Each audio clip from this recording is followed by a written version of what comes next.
I sank into the swivel chair at the front reception desk and pressed the cold soda can against my forehead because the air conditioning in the front office of Larkspur Family Clinic had chosen that exact Tuesday afternoon to give up, and half the county seemed to have picked that same Tuesday to need a doctor.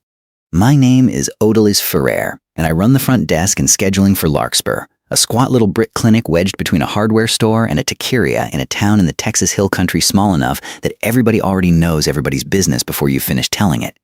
I'm not a nurse. I'm not anybody's idea of the romantic lead in a hospital drama. I check people in, I fight with insurance companies on the phone, I hand out clipboards, and I am, by universal agreement among the nursing staff, the best judge of character this clinic has ever employed, because I can tell within 4 seconds of someone walking through that door whether they're about to be trouble, which is why I wanted on the record that the day Grady Voss walked back into my clinic, I got it wrong. Completely, embarrassingly wrong. He came through the door in a county road crew vest, sunburned across the back of his neck, holding his left hand wrapped in a shop rag that had gone the color of rust. 28 years old, maybe 29, with the kind of quiet that some men wear like armor and other men wear because they genuinely don't have much to say. I clocked him as trouble in about a second and a half. Not dangerous trouble, just the trouble of a man who was going to argue with me about needing a tetanus update. The trouble of somebody who thought walking 2 miles on a sprained ankle counted as taking care of it. Cut myself on a guardrail bolt, he said, setting the rag-wrapped hand on my counter like it was a package he was returning. Wasn't going to come in, but Earl made me. Earl sounds like a good supervisor.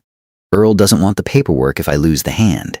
I laughed before I could stop myself, which is not something I do for road crew guys with rust-colored rags, and something shifted in his face, just barely, the corner of his mouth going up like he hadn't expected that either.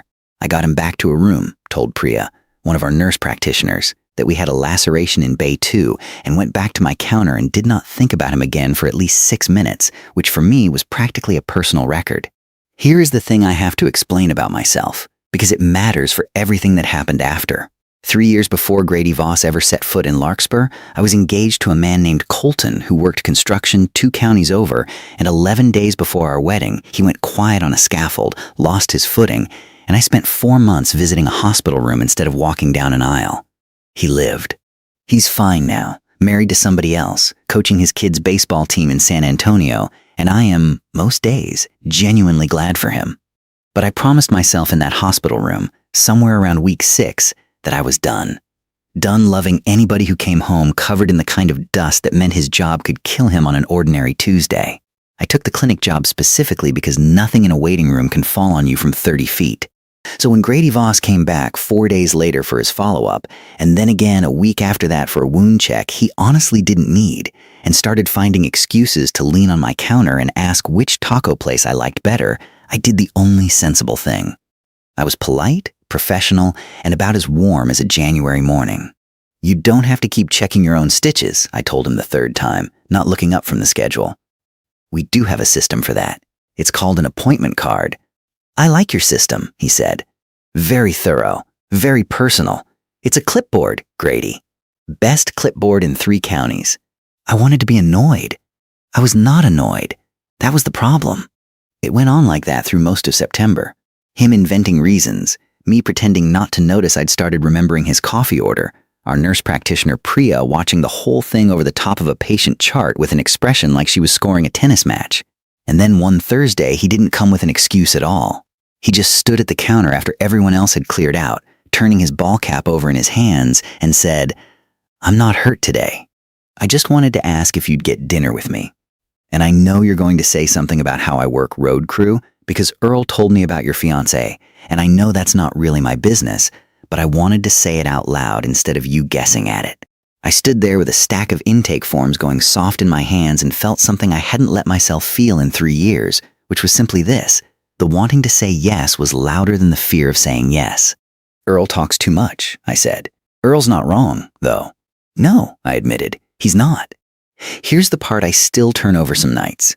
The part I think anybody who's ever loved someone with a dangerous job might understand without me explaining it further. Because I know I'm not the only person who sat in a waiting room deciding whether love is worth the risk of losing it.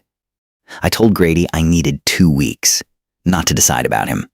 To decide whether I could survive loving somebody who climbed onto guardrails and stood in highway lanes for a living without it undoing everything I'd rebuilt.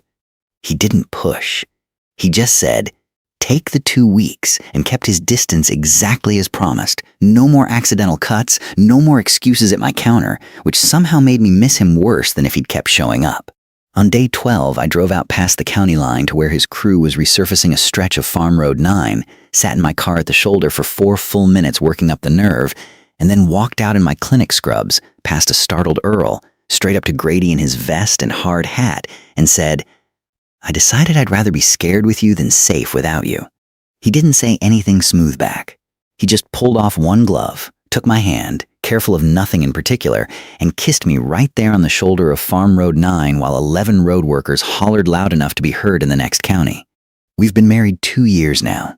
I still flinch a little every time his phone rings during a shift, and I don't think that flinch ever fully goes away. And some nights I still wonder if I made the brave choice or the reckless one. I honestly go back and forth.